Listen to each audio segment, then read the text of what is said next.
It's everything football and baseball today. It's Jim, it's Matt, and I hope that you guys had a wonderful evening. Matthew, what a wild evening we had last night. Three very entertaining, events happening almost simultaneously. Your thoughts on some of what we saw last night? Yeah, it felt like I remember as I was sitting there and I saw George Springer coming up and they had taken Brian Wu out of the game. As you felt it coming up, like I just had this general sense of like all right, here we go. Like this, it felt like the moment was coming. Mm-hmm. Like I think it in large part has to do with who's on up to the plate. Mm-hmm. George Springer being in that spot is a spot that you expect George Springer to deliver in just based off what he's done in the Mm-hmm. playoffs throughout his career. And he did it again last night.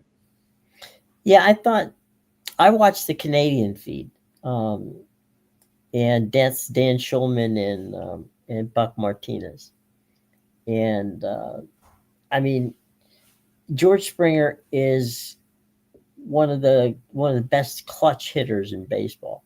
Hmm. And one of the things that I was so up, we talk about the little things, right? For the second consecutive um, game, the Blue Jays bunted the runners from first and second to second and third, Hmm. but it was a beautiful bunt, and you just don't see the fundamentals that they played and the fundamental, move the guys over. So all I have to do is get the ball out of the infield, and we're going to get at least one run. Um, and actually, in the post game, George said that he was just looking for a single, and he threw him a pitch that he just couldn't miss. So Yeah. he wasn't acting like he wanted a home run. He just said, "Look, I was just looking to drive a run in." So it all worked out in their favor. But I do think Gosman coming on, and they literally went to their starting pitching to get them, through the seventh and eighth inning before they could go to the closer. I thought that was, it worked out so well given the fact that, the bullpen for the Jays has been suspect all year. But if there was a right button to push, they pushed it last night. Yeah, they went to all the starters out of the pen. Mm-hmm. They went Gosman, they went Bassett. Both those guys are Mm-hmm. starters. Right. And they really just had to end the game with Hoffman, which was a similar game plan that the Mariners used Right. when they moved from Kirby to Wu. Right. But and I mean, you can sit here and you can argue and I don't really have an issue with the choice that Dan Wilson, I believe, is the manager for the Mariners. Yes. Uh-huh. Yeah, I don't really have an issue with the choice that he made, but in that situation, you you kind of want to trust your guys, but at the same point, Brian Wu is a guy, he's coming off of his injury. You don't really want to push him too far. Right. I understand the move, but man, it just felt like a bad spot to make a move and at all. Well, I think too, we talk about high leverage, right? Hmm. These are starting pitchers. They're not used to high leverage. They're used to coming into a clean inning. Yeah. And I think what happened with him is he got himself into trouble. And you have to know that that the the pressure of the moment when you're in that position has got to be amped up 1,000 times. Yeah. And I think that sometimes it's only human nature that people bear down and make mistakes because they're trying so hard not to make a mistake. And that pitch to George Springer, which he hit out of the ballpark, wasn't a bad pitch. I No. mean, he took it. I mean, normally that would have been a pitch that 9 times out of 10 he might have just taken, but he didn't have to because of what happened. So I think that all in all, both managers, both teams, it was one of those the cliche that you hate to see you know either one of them lose, but the woes for those in the Northwest who are Seattle Mariners fans. You gotta sit there. I mean, there were pictures 10, 15 minutes after the game while they're all celebrating. There's probably 9 Mariners sitting on the bench looking.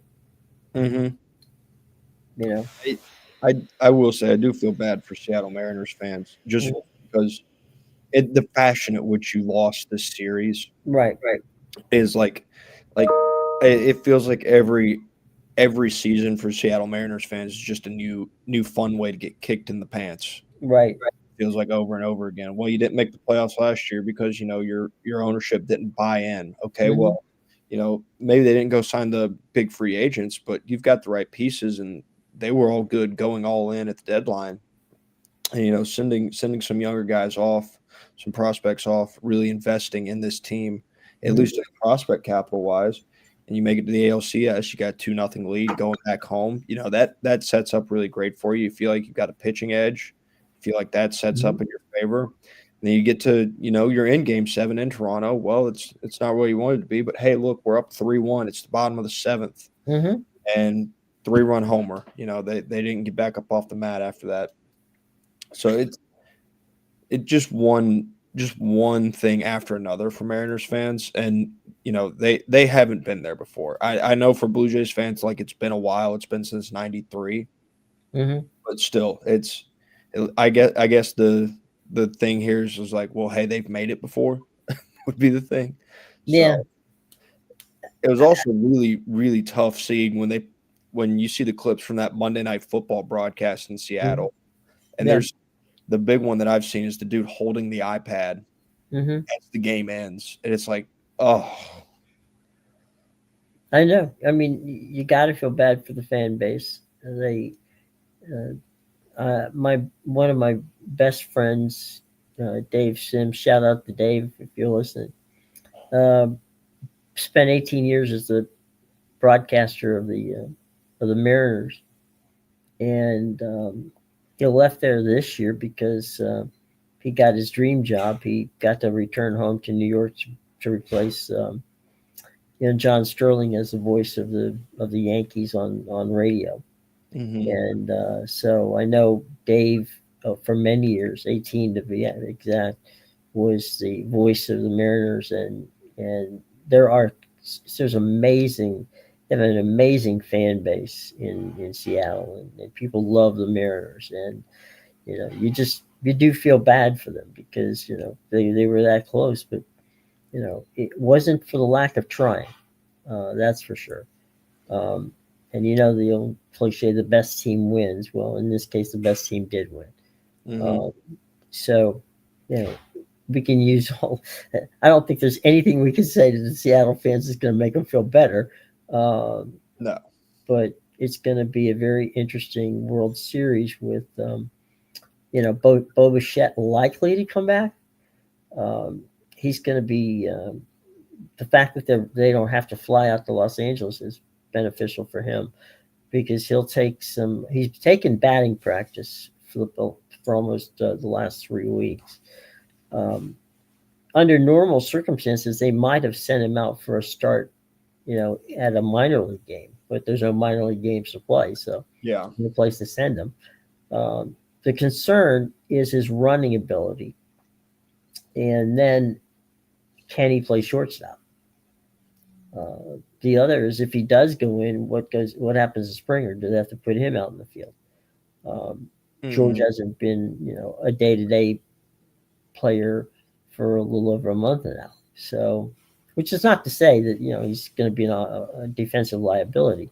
It's just that how do you get these two guys in the in the lineup when maybe one of them, more probably Bo Bichette, isn't up to where he was as the shortstop of the Blue Jays, and they already have had a solid um, lineup at this point. So what do you do with him when you do activate him? And they will activate him for the playoffs. I mean, for the yeah, World Series. yeah. I mean, their options in the middle of the infield aren't exactly like their backup options aren't awful. They've got Sure. their middle infield has been Isaiah Kiner Falefa and Hmm. Andres Jimenez, both Right. of which have been batting 8-9 throughout that series, I Hmm. believe. Yeah. And if they moved up from 8-9, it wasn't like they were moving up a whole heck of a lot.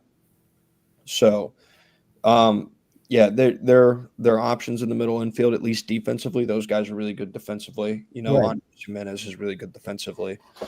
That's not an issue, but it is going to be a question of his health and where, what bat is worth getting rid of in order to substitute a potentially hampered Bo Bichette. Yeah. I think it's a legitimate question because I mean their rotation, like, it's worked. Their outfield rotations Right. worked in the way they've used it. So it's, how much do you want to mix up? Because, like, I think it's a legitimate question to ask, because if you've made it to the World Series, you've Hmm. made it to this point based off what you've been doing. How much do you stand to gain if you were to push something that hasn't happened and Right. also has a real chance of not working? Well, let's go back to last year's World Series. If you look back at last year's World Series, there was 3 games where the comedy of errors of the Yankees literally handed the game to the Blue Jays. I mean, to the Dodgers. Hmm. So you can't overlook defense. Yeah, it's great to have Bo Bichette's bat, but Yeah. at the end of the day, is his bat worth taking a chance on? You know, having a situation where a shortstop like a Bo Bichette, you know, bobbles a ball or throws it away, or just because he hasn't had the reps back in game action at that position for a while, and that's a darn tough position to play under the normal circumstances. Hmm. Yeah, I think, and I don't think this is like a knock on Bo Bichette, but I Yeah. I think the production that they've gotten out of their middle infield bats Hmm. and their ability to play defense, because both of them are very, very good defenders, Hmm. is something that I wouldn't switch up unless you're down 2-0 and Hmm. you're headed back to LA, because if I remember correctly, I think the Blue Jays do have home field advantage. They do. Hmm. So if you're in a similar situation that you were in last series with the Mariners and you're Hmm. down 0-2 and you're headed to LA, maybe that's when you try to work a Bo Bichette in, but I don't think it's anything I would change right now. I mean, they could DH him, and then Springer could play in the outfield. Yeah, but I'm more buying into the what's worked has worked. No, I agree with you. Yeah. Yeah, Let's yeah, let's send it out there for a couple games to right. see if it But keeps working. right, let's don't screw it. I mean, you got Bo Bichette on the bench. You can Yeah. always put him in. Yeah, it's in your back pocket, and Yeah, I think that's where I would keep it until you feel yeah, like your team needs a spark. right. So yeah, I agree. It's gonna be a fascinating series. I mean, Mhm. one of the things I do like about it is all of Canada has bought into the Blue Jays, and the Dodgers are the Dodgers are the Dodgers, and so I think it makes for very should make for a very entertaining series. I mean, you can't not like Vladimir Guerrero just to watch him play. Mhm. He's very entertaining as a baseball fan. It doesn't really matter whether, yeah, I'm sure that even Red Sox and Yankee fans, don't mind watching him play.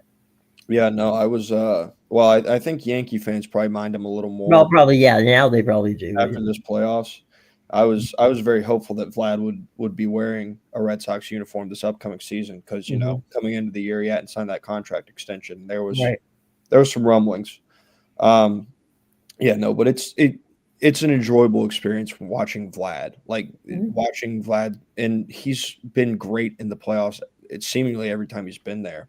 Hmm. I think the biggest thing that made this series like really enticing Hmm. just throughout is the fact that the stars made plays. Hmm. Like, Julio Rodriguez was giving you a ton of massive at bats. Cal Raleigh hit a Hmm. couple homers in this series. Vlad did what he did. When it came down to clutch time, it wasn't, and I mean no disrespect to him, but Hmm. it wasn't Nathan Lukes who hit your Sure. go ahead home run. It was George Springer. So the names made plays. So And I think, even Randy Arozarena, yeah, and who was on the Mariners. I think that does really a lot of good in terms of like ratings. And Hmm. dear God, there's a different discussion going on Twitter right now in terms of college football about ratings, but at least for baseball's perspective, the big Hmm. names making big plays, I think means a lot for what this series was as a whole, and I think it means a lot in terms of what the series looks like in terms of LA and Toronto, because now you know the names in Toronto, like you've kind of gotten reaccustomed to like this is who they are in their introduction, seemingly to Hmm. the biggest stage in baseball. Yeah, and I think that one of the things too, as I said before, about the U.S. versus Canada, kind of that there's a little undercurrent there where you know all of Canada would love to see the Blue Jays knock out the Dodgers, Hmm. and there aren't that many. There aren't. You know, I'm not so certain that there's a lot of uh, fans specifically in the National League who are overwhelmingly excited that the Dodgers are in there again. But you know, at the end of the day, you got Shohei Otani and you got Bo Bichette, you got Vladdy, you got Freeman. You got people who command your attention, and I think that is their biggest asset. Hmm. It's also an interesting dynamic of this time last year. You had Yankee and Dodger fans pitted against each other, and Right. now they have a common rooting interest. Like I don't think there is a Yankees fan that wants the Blue Jays to win. I don't think there's I know they probably exist. I don't think there's going to be very many of them out there after the way this year's playoffs went. So Well, not for nothing, mainly because there's a bit of an East Coast bias, but it seems to me that people forgot that the Blue Jays were in first place for 3 months. oh yeah, But the focus was always on the Yankees and the Red Sox. You would yeah, have thought they were the ones battling for for first place in the division, when in fact the Blue Jays had been there for years, for part of most of the year. yeah. I think that typically goes back to like your brand value, and the Hmm. conversation that we have about that is like media. All of the large media companies, especially the ones that are carrying the playoffs, probably would have preferred the Red Sox and the Yankees. Like just in terms of brand value, they're bigger brands. Hmm. That's what they are. Are they a country? No, but in the U.S., they mean more than the Blue Jays do. Hmm. So I think that was a big driving point. Is they were like it felt like they were begging the Red Sox and the Yankees to to bring down the Blue Jays. It didn't happen. It didn't happen. They were the better team all year. Right. They ended up winning the division. They beat the Yankees, who beat the Red Sox in the wild card. Like they owned the AL East this year. Like for as much as people didn't want them to, they owned the AL East, and you know they ended up owning the AL West champion as well. Now Hmm. they're World Series bound. And it's a good story. It You're is. always looking for good stories, and this is a good story. It is because it's really like the going back into the offseason, really in the early parts of the season, there was so much negativity around the Blue Jays, like so Hmm. much negativity. It's like if I remember correctly, the sentiment was basically like, why would you go and add players when these guys aren't going to be here? Why would a player sign with you guys when they're not going to be there? I think that was a big reason they didn't that Anthony Santander was their biggest free agent, is because nobody Hmm. believed that Vlad or Bo would be back next year. Right. Now, Bo still is to be seen, and I honestly think the way things are trending, I'm not sure they'd be too badly upset if he went walking based on the money he'll command. But they like things weren't looking up, and it didn't matter. Like John Schneider was able to get his clubhouse to buy in, and they ended up having the correct pieces. Turns out they didn't need other pieces, in the free agent market, and now they're in a World Series. So it doesn't matter. It doesn't matter what they say about you in spring training, in March and April and stuff like that. It's how do you come together as a team throughout the season, because it's a long season. Well, I think if you look at what John has done as a manager, he's been in that organization for 24 years. Mm-hmm. So he knew these kids that came up from the minor leagues. And I think that what he was able to do, and I'd like your opinion on this one, I think in the last month, Vladdy has become the modern day Big Poppy. Yes. There's a lot of similarities to Mm-hmm. them. The way that they're flamboyant, they're charismatic, they're at times a pain in the neck. But you know, when the lights are on, they play. Yeah.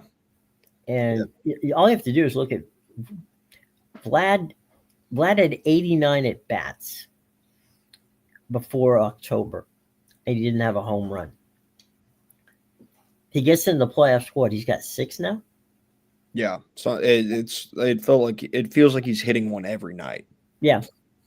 So to your point about the Stars being the Stars, they are, and I just think I can't help but look at Vladdy and see Big Poppy.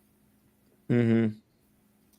Yeah, I mean, like you go back to some of those playoff runs when they made it to the World Series with Poppy in Boston. Mm-hmm. The numbers are very similar. Like just purely numbers wise, the numbers are very similar between the two of them. The average, the slug, the homers, all of that stuff, they match up.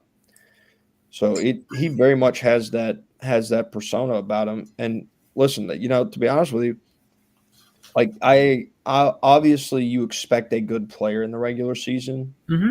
That's your expectation, especially when you pay him $500 million. You expect an Right. all-star style player. But I don't care if you're just an all-star in the regular season, as long as you're an MVP when you get to the postseason. Right. That's all that matters. And Mm-hmm. that's exactly what he was. Like, you can laud these, like, hey, Vladdy hasn't done this in the regular season. Right. If Vladdy goes and wins a championship, who cares? Like all of a sudden you're now looking at a discussion where you go, yeah, man, Aaron Judge, he does a fantastic job in the regular season, but he Mm-hmm. really hasn't done it in the postseason. Vladdy has. Mm-hmm. Like the value that people place on championships Mm-hmm. in baseball and in sports in general, it carries a different, like, it sets you to a different standard. It puts you in a different tier. Mm-hmm. Are that high performing player and you do win a championship. And it counts. Obviously, Yeah. yeah, obviously it doesn't mean everything. You're not going to look at like some role player and be like, well, now that they got a championship, I think about them a world's different. No, that's not you generally view the leaders of a team and the leaders of a clubhouse. Mm-hmm.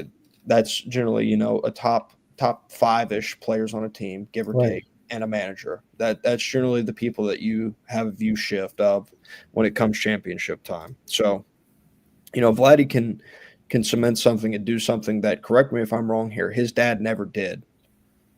You mean get to a World Series? Get/win a World Series, yeah. No, he didn't.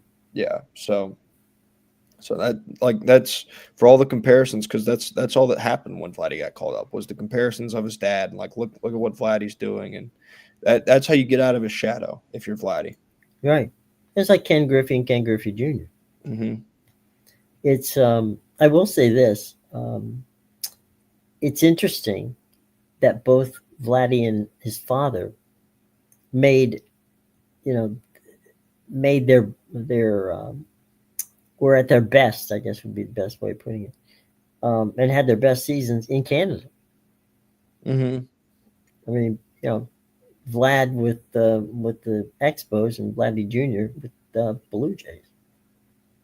Yeah, and So, that's another part of this is like Vlad Jr. he was actually born in Canada. He was born in yeah. Montreal. Mm-hmm. So that, technically I guess technically, he's a homegrown Canadian. He's got dual citizenship. Yeah. The funny thing last night, as baseball fans are superstitious about everything. Twitter blew up when there was a post out there that when Vladdy was walking from his car into the ballpark, he was wearing a Toronto Maple Leafs jersey that they'd given him. Mm-hmm. And the Maple Leafs are the absolute, if you're around Toronto, the Maple Leafs are the absolute picture of winning during the regular season and losing during the playoffs. Mm-hmm. And so I mean, every possible, superstition that you could think of was making the rounds on X yesterday. Oh yeah. My God, what was he thinking? It's like, no, no, no, don't wear the Leafs jersey. That's the worst thing you can do. And he unapologetically said, hey, I want the people of Toronto to know I support Toronto. Yeah. Like, okay, good on you. So I think it's going to put together a very nice Friday Saturday situation to watch those two teams play. Yeah. Yeah. It's always an interesting, being able to balance Mm-hmm. postseason baseball with the heart of football season. Mm-hmm. They're interesting. It's an interesting, I guess, watch dynamic or viewership Yeah, dynamic. sure. See them still be able to see how many numbers they can command away from football, because like football is king in the Right. US. And it's interesting to see a poll, because if I remember correctly, like you think back to the 2023 matchup between the Diamondbacks and the Rangers, they're going up against football. I don't think they did a very good job of pulling viewership away from football No, when they no, were up and against you it. know they got lucky last year with the Dodgers and the Yankees. Mm-hmm. Um, I'm talking about Fox now. Got lucky, and so I think that their ratings were good. They weren't as good as primetime, NFL football. Yeah. Um, they were good in comparison to some of the college events that went on during that time. Yeah. But it's the brand names, or in this case, you got personalities to sell. So Mm-hmm. even though you don't have, not many people in the United States are Toronto Blue Jay fans, but they do like Vlad Guerrero Jr. They do like George Springer. They do like, there's guys to like on that team that will make it better for the Dodgers. And anytime you got Shohei Otani on television, it's must see TV, and Mm-hmm. that's even for the casual fan. Yeah. So, do I think that they'll do amazing numbers? No, I don't. Do I think they'll win their nights? Yeah, I think they will. Yeah. Except when they're up against NFL. But Well, I think that's the state of baseball at this point in time. mhm. I can tell you just from a personal standpoint. Last night, I turned Monday Night Football off in favor of that Game 7. Now, maybe that had to do with just how god awful of a Monday Night Football game I was watching between the Buccaneers and the Lions. But it was a choice that I made, because Yeah. for some reason YouTube TV was not giving me a multi view for both of the games. I could get like a weird multi view where I had the Monday Night Football and Hmm. had the baseball, but I was also getting like late night with Jimmy Fallon for some reason. Like I don't want to watch this. Why is this on here? So Yeah, that would have been an interesting thing. yeah. I was able to do my dual screen so I could watch both of them at the same time. But to be honest, I really watched the baseball game. I mean, I kind of kept an eye on what was going on in the football game. The good football game was just pathetic. Yeah. Um, Although, in sadness, this is the kind of career that times that Mike Evans have had. Hmm. Um, Mike comes back only to be lost for the season on a bizarre situation where he ended up breaking his clavicle. Okay, so that's the official report. I never did actually see it. I was still watching the game when I saw Mike Evans go down, and he Hmm. looked like he was I don't even want to say like I don't think when I watched it he looked like he was in like you could tell he was obviously hurting, but Mhm. like the the general like feeling I got when I saw him go down was basically like defeat. Like it felt like Mike Evans was defeated when he went Mhm. down.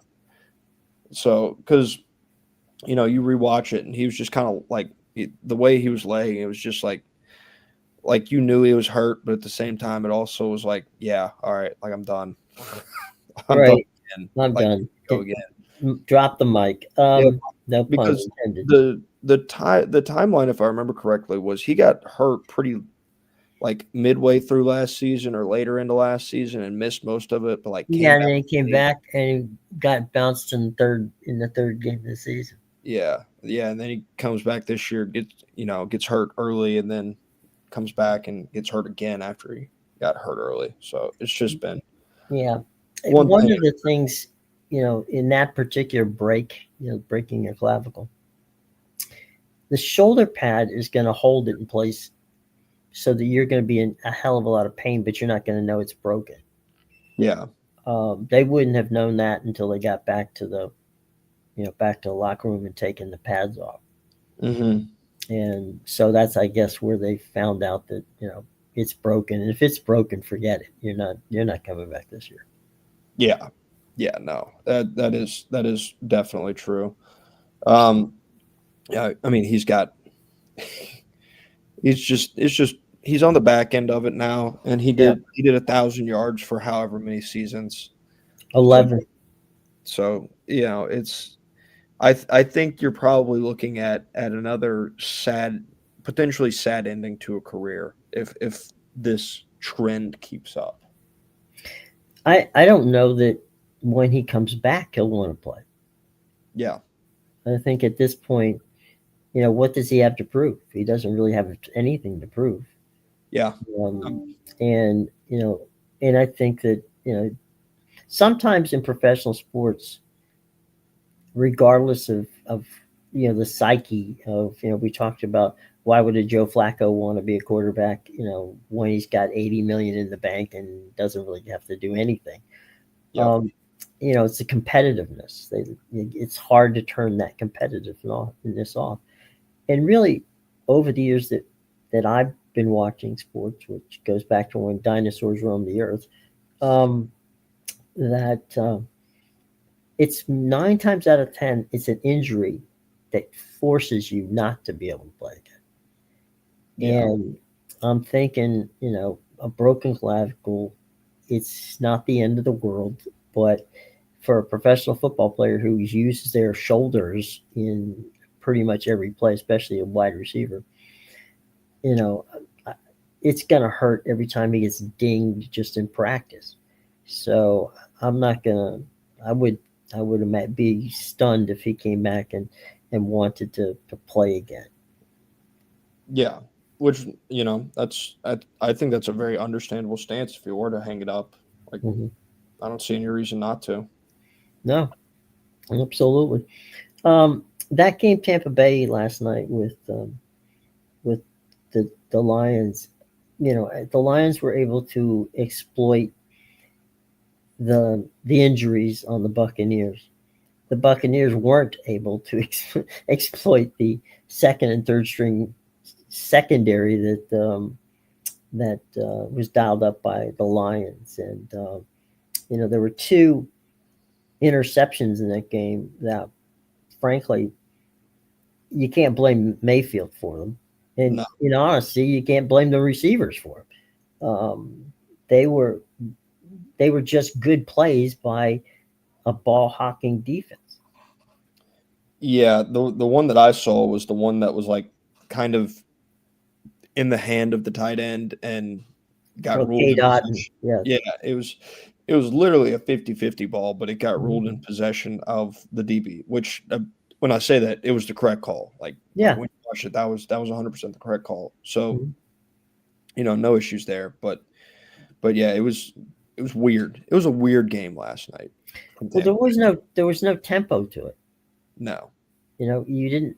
I I never really thought that the Bucks were out of it Mhm. um, until the fourth quarter. Um, and they had a couple of crazy things that went there simply because the Bucks have been in every game they played this year. So that one was kind of bizarre. If I'm a Lions fan, I'm happy to get the win, but I'm not so sure that I'm pleased with how it came about. They didn't really steamroll anything. So, Yeah. you know, it's a win. You take the win. It's the Buccaneers. Just take the loss and hope that you can get some work out of Shepard, who dropped a couple of passes last night.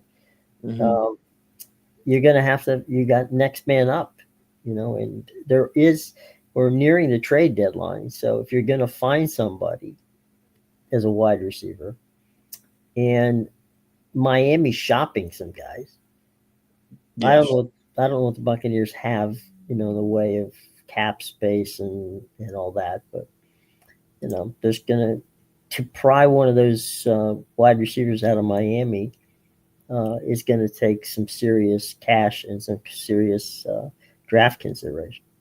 Yeah, I think there's probably going to be receivers available. I think an interesting place that they could look, and it may be backing up an already filled position, but it feels like up in Chicago, they've Hmm. kind of found their next in line in terms of kind of their slot receiver when it Hmm. comes to DJ Moore. Like they like Luther Burden and they like getting him a lot more touches. So I Hmm. think DJ Moore could very much be an interesting name that is probably available and still a really good receiver that just has not developed a chemistry with Caleb Williams whatsoever. Right. Well, I mean, look, I don't think anybody's off the board, and it all depends on the fit and the cap and all that stuff. So, Hmm. but Jason Light's pretty creative at that, so we'll give him the benefit of the doubt in that regard. It was just a very bizarre um, evening for both teams. To be honest, as you said earlier, it wasn't it was hard to watch. I Hmm. mean, it was like what am I watching here? I'm not watching one team dominate another. Yeah. Um, I mean, stat wise at the halftime, if you looked at just the stats, you'd think that the Lions were up 28-0, and Yeah. it was 14-3. Yeah. So, you know, at that point, you're sitting there going, okay. And the Bucks scored that field goal just before the end of the half, and then they come back and you know get the ball for the second half and look pretty decent on the first drive. After that, it was not a good evening. But such is the NFL. I mean, there's going to be those games where it's like the other night with the Falcons, right? You expected a competitive game, it turned out not to be. Yeah. And that's the same thing that I saw last night. I mean, it was like a rematch of, I mean, it's a rerun of Saturday of the Sunday night game. It's like Hmm. two teams, one of which is winning despite not doing everything the way they normally would do it, and one team losing it that shouldn't have lost it, or at least should have been more competitive. Yeah. And they're two games where you look at the scoreboard and you go, well, they weren't like they weren't that far apart. No, But you watch the game and they yes, were right. Yeah, it's painfully scores were very deceptive in that regard. yeah. And for the Lions, that's a good win just in the sense of you won, you get a bye, Hmm. and you go look at their injury report, and all those secondary guys that they were missing, their estimated return is November 2nd. Yeah. So they now have the luxury of time to get healthy in the secondary before they go play Minnesota at home again in 2 weeks. Hmm. Absolutely. We'll change. We've got our coaches situations going on, as the coaches turn. Hmm. Um, we received word yesterday that the athletic director at Florida State University came out publicly in a press conference and said, look, if you're waiting for Mike Norvell to be fired, don't wait. It's Hmm. not, it's not, let me just save you some time. We are going to get him. He is the coach of this team through this season, and once the season is over, we will evaluate him. Yeah. And that was the what does that mean? It means we, you know we haven't yet figured out whether or not we want to pull the trigger on him or not. That's one. Two, if we are going to do it, and you mentioned yesterday it's $100+ million just to buy him out with the staff. Mm-hmm. That means to me that they're either looking for the money or they're trying to figure out how to structure something to get him out of it. Yeah. Yeah, that's what, like, when they came out and made that statement, the only thing that I had in my mind was they don't have the money for it right now. Mm-hmm. Like, They because, like, don't know where to allocate it. yeah, 100 million is not like some small sum. And No. we reiterated it yesterday, but talking about, like, when you fire a coach, Mm-hmm. like, you still have to turn around, you have to rehire a coach, you have to rehire new staff, and then you still have to invest in the NIL and, like, the team that you're putting on the football field. Because if you just hire a new staff and they don't have any money for NIL or stuff like that, then why are you hiring a new staff in the first place? They've got no chance to survive, especially not at a place like Florida State. But here's the thing. I think they will move on at the end of the season. I think they're going to figure out a way and they will move on, partially because of some of the other moves that are happening around college football. Mm-hmm. But if they do move on, what if they went after a guy that doesn't have a buyout? Like, what if they went after a guy that is not currently employed, a James Franklin, and God, I've seen it tossed out there, and I don't know why they would, but I have seen it. I've seen Jimbo Fisher thrown out there. Oh, please. Yeah. He would not. I'll tell you what. The Seminoles, boosters, fans, people who work in Doak Campbell Stadium, they all hate Jimbo Fisher. So bringing back Jimbo Fisher would not be a wise choice.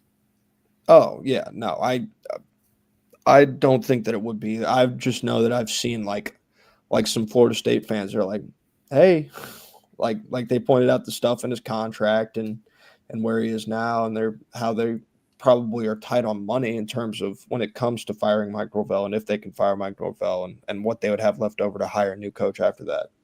And he would save you those things. But that's really the only – I think that's where the argument for Jimbo starts and stops, is the, like, hey, we wouldn't have to pay him. Well, before we get out of here, let me throw one name at you and see what you think. Mm-hmm. They could cut Norvell out and elevate and basically give a contract to Gus Malzahn. How do you think that would play? I mean, you got a coach on your staff who legitimately is a damn good, head coach. I would almost rather them go ahead. Like, I would like them to put themselves in kind of an Arkansas situation. Mm-hmm. Because I think Arkansas, when they fired Sam Pittman, they knew what they were doing when they named Bobby Petrino the interim. Right. Because they knew if things didn't go well, then they had every reason to be like, this is why we're not bringing back Bobby Petrino. Right. Like, just plain and simple, get that out there. I think FSU might not be in a half bad situation to do the same thing. Like, mm-hmm. like just fork up the money for Mike. Just get Mike out of there. Mm-hmm. Put Gus in charge of the interim. And right. see what happens. Like, see if it's a fit. Like, you have the ability, because of the way your staff is constructed. You have a former head coach, and mm-hmm. what I think many people would believe is a legitimate head coaching option sitting on your staff. Just give them a try. Like give it a test run. You have the ability to see how a head coaching candidate would work with you for half of a season, roughly. Yeah. Why not? Why not try it? I don't know. I mean, I think if you look at Gus Malzahn's, bio, and you put it up against Mike Norvell's bio, you're like, he's working for him? It's like, shouldn't it be the other way around? Mm-hmm. And I just, I think that could be, to me, a potential workaround if you don't feel that you've got $100 million hanging around that you want to invest in, Yeah. in getting rid of the entire team. You can cut Norville out. He's got a buyout, personal buyout of somewhere around $30-40 million, which is still a lot of money, but Mm-hmm. it's not $100 million. And And you got a also, guy on your staff who has been consistent in winning. yeah, you also have the aspect of if it did work out with Gus, like the Mhm. relationships that were built through the recruiting Right, and like the promises that were made in the recruiting, all of that can still hold up right. It all with him stays. there. It feels like it could save you a lot of headache if it were to work out. If it didn't work out, I don't think that it causes you that much more headache either. Obviously the No, buyout, but you were gonna have to pay that anyway if you're gonna move on from him as offensive coordinator. right. And it was basically an opportunity. Gus went over there. It wasn't like didn't know how to coach anymore. Mm-hmm. It was that he was recruiting against Florida, Florida State, Miami, and the rest of the country Yeah. at UCF, and that's a tough sell to get people to UCF because of the the lack of winning that they've had since they moved up to a P4 conference. Mm-hmm. So I personally, if it were up to me, nobody asked, but if they did, I would say, look, yeah, let's give Gus a spin. Gus has always been a good recruiter, but he's already got a team of recruiters on his staff to begin with. Mm-hmm. They got they've got some really outstanding not draft, recruiting classes looking at them. Um, Gus is the kind of guy he can close on a 5-star Mm-hmm. because he has coached guys who are in the NFL who would pick up the phone and say, "Hey, if you want to get in the NFL, this guy can help you get there." Yeah. Yeah. I mean, you add that to there's stuff at Auburn right now. Like a lot of people at Auburn, did we make a mistake when we fired Gus Malzahn? Because if you'll remember, they fired Gus Malzahn in COVID. Like, Yeah. they weren't great during COVID, and they were like, all right, time to pull the plug against a guy who had beaten not only Alabama, Hmm. but Georgia as well. Like he Yeah. beat both of them on a pretty consistent basis, and he maintained realistically the average winning standard at Auburn. The average winning standard at Auburn is about 8 games, and Gus won, you know, 8 9 games, and there weren't many scenarios where you're getting less than that result. Hang on 1 second. Keep talking there, buddy. I gotta stop something here. But yeah, you mix that with some of the reporting that I saw yesterday about Mike Norvell, and there's reports now that he has like fully lost that locker room. And I think the term is that he uses respond a lot when discussing coming back from winning football games. And the report that I read was that players in the locker room were kind of joking, laughing, talking with each other after the loss at Stanford, saying, oh well, we're going to have to respond again, and that there is such a thing as a message getting stale. And I Hmm. wonder if Mike Norvell's message after 2023 and the message that he had throughout his team, I wonder if that message just doesn't resonate anymore. Because sometimes you can be a really good football coach and it Hmm. just doesn't matter if your message doesn't resonate. It doesn't mean your message is bad, doesn't make you a bad football coach. It just means that you've lost your connection to that locker room. And once you've lost a connection to a locker room, You you know, can't get it back. yeah, there's no turning that back around. Hmm. I just to put a pin in this, I don't think the that Florida State has the money to land a James Franklin type coach. No.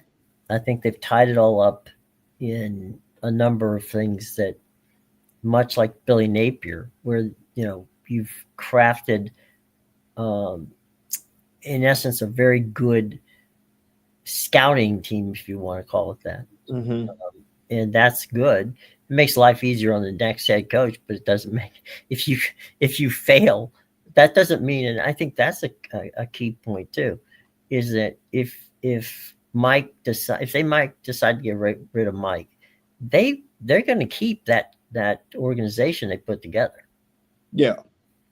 So, who you going to lose? You might lose Malzone because normally a new coach brings in a new offensive coordinator and a Mhm. D coordinator. So you're going to lose 4 or 5 coaches. There's no doubt about it. But unless you play the game that we talked about, which was keep Malzone and see how it plays out. Yeah, and you said that they won't be able to really afford like a James Franklin type of guy. Mhm. Like not only does their own money present problems in this head coaching market, but the other jobs and other people's money causes Mhm. problems for Florida State in this head coaching market because it all signs are pointing to you're going to be in the water with a lot of big fish Mhm. come this offseason when it comes to the head coaching market. So if you can't pay like if you fancy yourself a shark and you can't pay like a shark, Mhm. you're actually a minnow. You're gonna get ate. Like this coaching market is gonna eat you up. You don't want to be in a position where you're Tennessee looking up, going like, oh crap, who do we like? Everybody said no. Who the heck are we gonna hire? And Right. then you end up with Jeremy Pruitt. Mhm. So Yeah, it's not going to be easy. And I think FSU at this point, kind of like Florida, they don't want to see a coordinator. They don't want to see, they don't want to see, you know, go down to another level and bring me a coach mhm. Yeah, because they put way too much money in it, and their future return on investment, they can't afford. They can't afford to screw up another coaching hire. yeah, it like Florida State feels very much like like in 2023, Mike Norvell was panning for gold, and he found a Hmm. small nugget, and then he moved the whole family out west, only to Hmm. find out the river was dry. Like that feels what Florida State invested in. Hmm. Like like what that team was in 2023 was a very good football team, especially with Jordan Travis. But then you go back and you look at the roster since then, and it's purely been like he's gone back to the river. He's still pining for gold, but he hasn't found any nuggets because the pieces that he collected were a lot of transfer portal pieces that just panned. Like they Hmm. just hit on their transfer portal class in 2023, and then they haven't done it since then. And they're suffering the results. And not only has he not done it since then, but when your locker room is out on you, or you don't have this, or when it feels like a transactional year by year, then yeah, your locker room is probably going to give up a little easier on you than if you had really like fully cultivated something and built through your high school recruiting and not relied so heavily on the transfer portal. Because that feels like where Mike Norvell kind of built his brand and built his football team was the transfer portal. Yeah, and you know, um, you've got a situation where look at what he did with DJ Uyalungaway. Mm-hmm. That was going to be the big star, and that didn't pan out. That Uh, was, and just a real quick touch on it. sure. Mike Norvell taking DJ Uyunglele Hmm. was such a brazen move. I don't get it, and I still don't get it. Sitting here, you're over a year removed from the decision, Right. and halfway through the next, I still don't get it. Like they took a guy who at Clemson, he had his freshman, Right. showing at Notre Dame, and he looked real good, and then you look back at his time at Clemson. Well, he didn't play very well, and he was a heavily shotgun. And then Hmm. he goes out west to Oregon State, and they win 9 games with him at quarterback. And you look Right. at the way they did it; they did it with him under center. They ran a pro style offense. Right. So DJ gets back in the portal, and Mike Norvell brings him in. What does Mike Norvell do? They think they're going to make him Quick a back to shotgun the quarterback. shotgun. Yeah. Like it was such like a I believe in what I'm doing, and like I can make this work kind of a move, and it blew up in his face. So Yeah. you may be seeing a similar result here with Tommy Castellanos, where you look at it and go, well, I like the bones that are here, but like I think we can make him into something that he wasn't at BC because again he got benched at Boston College. He got benched by Right. Bill O'Brien and a football team that's currently 1-6. Right. That happened, and so when you're losing these football games and like you just can't seem to figure it out. You look at all the decisions that led you there, and it feels like Mike Norvell has made a bunch of poor ones. Yeah, and we'll see how we'll just because the athletic director says we're not going to fire him doesn't mean they're not. If they just keep losing, like if they lose, if they lose 3 weeks in a row, I have a very hard time believing that the athletic director is going to stick to his word of Mike Norvell sticking it out for the entirety of the season. Right. And I'm curious, and we'll talk about this on another show. At how much rope at Clemson do they have, with regard to the coaching situation there? I mean, I'm not saying that Dabo Sweeney is going to get fired, but Mhm. in some regards, Dabo Sweeney is opening Pandora's box for everybody who wants to recruit against him. Yeah, he has. And in terms of just to not give anything so we can hurry up and finish up here. Yeah. I would say in terms of the leash that Dabo Swinney has at Clemson, I would say it's probably pretty long. Yeah, I would agree. I'm So just saying that one of the things that I see here, and we're going to close with this, is that when you get a coach with blood that others can smell blood in the water, you and that I believe is the case in Clemson now that they're 3-3. I think that anybody who seriously thought about Clemson is now having to give second thoughts about Clemson. I will say that record just like made me remember something. You said Clemson's 3-3 right now? I believe so, yeah. If I remember correctly, that was their record last year, and they made the playoff. Right. Just because, yeah, no, they can very much like bounce back. Do I think they will? No, I don't think they will. But they could. Yeah, they could. But I just think it's going to be tough. Well, look, we're going to have plenty of time to talk about that tomorrow, along with others. So, any last words there before we sign off, there, bud? Yeah, I will end with this. I think it's fitting that we did not touch on the Texans Seahawks game because no one should, because they played it at an unwatchable time. That's a good point, and I wasn't there for it, so nope. I can't tell you anything about it other than I wasn't there for it. Yep. Hell, I don't even think I know who won. Seattle did. Oh, okay. So then they're still in the hunt on the West. So there you go. But yeah, that was yeah. Put those NFL After Dark games not on a Monday, and perhaps I'll be around. But no, thank you very much. So things have to be done. All right, brother. You have a good day. Everybody out there, have a wonderful time, and we will see you tomorrow. Take care. Bye-bye.